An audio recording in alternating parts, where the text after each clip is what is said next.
हिमाचल उच्च न्यायालय में उप मुख्यमंत्री समेत सीपीएस मामले पर 7 दिसंबर को अगली सुनवाई होगी। न्यायालय में आज हुई सुनवाई के बाद अगली तारीख 7 दिसंबर तय की गई है। हिमाचल प्रदेश सरकार द्वारा नियुक्त 6 मुख्य संसदीय सचिवों को लेकर 3 याचिकाओं के माध्यम से चुनौती दी गई है। इस मामले में आज सरकार की तरफ से वकील ने पक्ष रखते हुए मामले की सुप्रीम कोर्ट में चल रही सुनवाई का तर्क दिया और कहा कि देश के कई अन्य राज्यों के मामले भी सुप्रीम कोर्ट में चल रहे हैं, इसलिए हिमाचल के इस मामले की सुनवाई भी सुप्रीम कोर्ट में होनी चाहिए।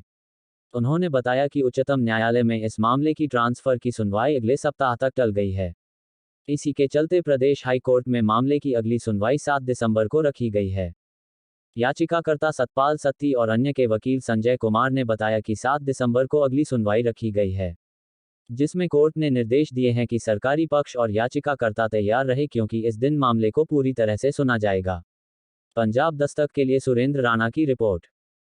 पहला प्रश्न कि यहाँ पर भाजपा विधायकों द्वारा जो Satpal Satti versus state of HP के नाम से रिट पिटीशन पेंडिंग है, उसमें दो डिफरेंट मामलों को इकट्ठा सुनवाई के लिए लगाया गया है। एक मामला है जिसमें उन्होंने डिप्टी चीफ मिनिस्टर के पद को चुनौती दी है कि डिप्टी चीफ मिनिस्टर नाम का कोई संवैधानिक पद नहीं है तथा उनकी नियुक्ति को रद्द किया जाए।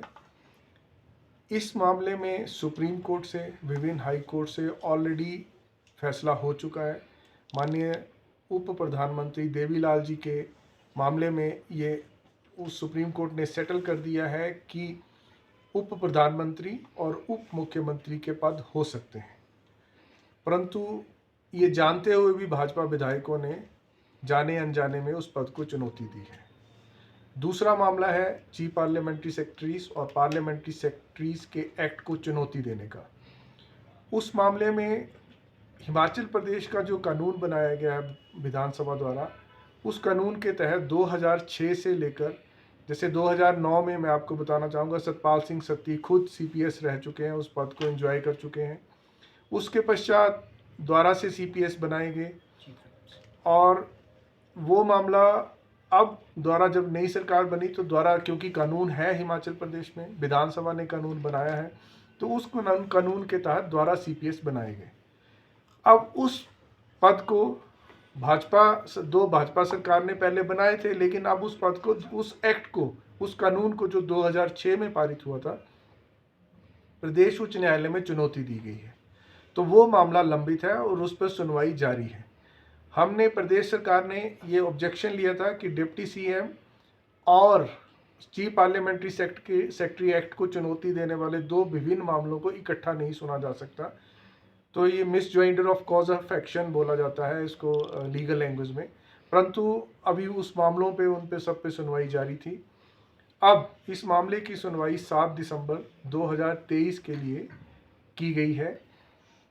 उसमें हमने न्यायालय में ये भी बताया, जैसे आपने मेरे से पूछा, न्यायालय में हमने ये भी बताया कि उच्चतम न्यायालय में ट्रांसफ़र एप्लीकेशन भी पेंडिंग है, जो कल लगी थी, पिछले कल लगी थी, और अब उसकी सुनवाई अगले सप्ताह के लिए टाली गई है। तो न्यायालय ने कहा कि ये सब बातों को मद्देनज़र रखते हुए हम इस मामले की सुनवाई 7 दिसंबर तक टालते हैं और 7 दिसंबर तक संभावना है कि उच्चतम न्यायालय में भी इस मामले की सुनवाई हो जाएगी और जिस प्रकार से वहाँ से सुनवाई होगी उसी प्रकार से आगे जो भी फैसला होगा वो इस मामले में उच्चतम न्यायालय में कार्रवाई चलेगी। तो भाई अगर बात करें, जिस तरह से आपने भी कहा कि यहाँ से मामला जो है ट्रांसफ़र के लिए रखा गया, तो किस आर्टिकल के तहत है? और हाँ, ये जो सुप्रीम कोर्ट में ट्रांसफ़र पिटीशन दायर की जाती है वो आर्टिकल 139(39)(a) के तहत की जाती हैं। उसमें प्रदेश सरकार ने प्ली ली है कि 4 विभिन्न अदालतों से, माननीय उच्च न्यायालय कलकत्ता, पंजाब, छत्तीसगढ़ और असम और मणिपुर, इन सब न्यायालयों से मामले आ चुके हैं। असम का मामला, क्योंकि असम का एक्ट और हिमाचल प्रदेश का एक्ट पूर्णतः डिफरेंट है। असम के एक्ट में उनको मिनिस्टर माना जाता था, हिमाचल प्रदेश के एक्ट में सीपीएस के पास ऐसी कोई पावर नहीं है, ना मिनिस्टर के बराबर की पावर है, ना ही उनकी पे एंड पर्क्स मिनिस्टर के बराबर है। तो हमने न्यायालय को बताया कि वो एक्ट बिल्कुल डिफरेंट है। जो विमलांशु राय की जजमेंट जिस पर याचिकाकर्ताओं ने अपना केस रखा है वो हिमाचल के संदर्भ में लागू नहीं होती है, परंतु क्योंकि ये बाकी प्रदेशों के मामले उच्चतम न्यायालय में पेंडिंग है, इस वजह से इस मामले को भी उच्चतम न्यायालय में ही सुना जाए, ताकि एक बार पूरे देश में ये मामला सीपीएस की नियुक्ति को लेकर किया गया मामला सेटल हो सके। इसलिए प्रदेश सरकार लार्जर पब्लिक इंटरेस्ट में उच्चतम न्यायालय में गई है। Thank you.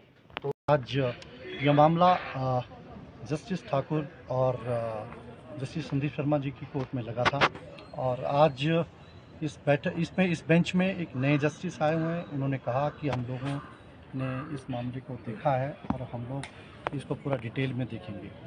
और हमने जो प्रेयर्स ली थी आज, वैसे तो यह मामला as far as my petition is concern, that is PIL number 19/2023 Kalpana Devi versus state of Himachal Pradesh है, जिसमें हम लोगों ने इनसे बात कही है कि हम लोग कॉन्स्टिट्यूशन के मैंडेट को बचाने के लिए आए हुए हैं इस पिटिशन में।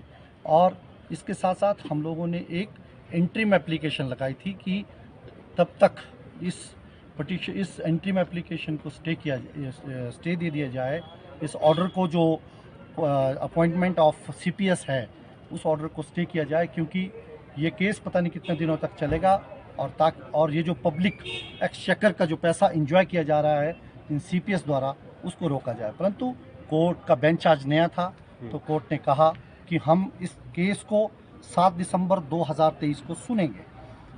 इसके उपरांत एक बात और सामने आई है कि स्टेट ऑफ हिमाचल प्रदेश ने under article 139A constitution of India के तहत एक ट्रांसफ़र पिटीशन सुप्रीम कोर्ट में लगाई है, और ताकि इस सिमिलर इश्यूज़ जो इस CPS के सिमिलर इश्यूज़ हैं, चाहे वो स्टेट ऑफ वेस्ट बंगाल से रिलेटेड हो, चाहे छत्तीसगढ़ से रिलेटेड हो, एवं चाहे वो पंजाब हाई कोर्ट की जजमेंट जगमोहन भाटी व दूसरी हो, उनको वो सिमिलर इश्यूज़ जो हैं वो सुप्रीम कोर्ट में पेंडिंग है। इसलिए इस सेम पिटीशन को सुप्रीम कोर्ट सुने।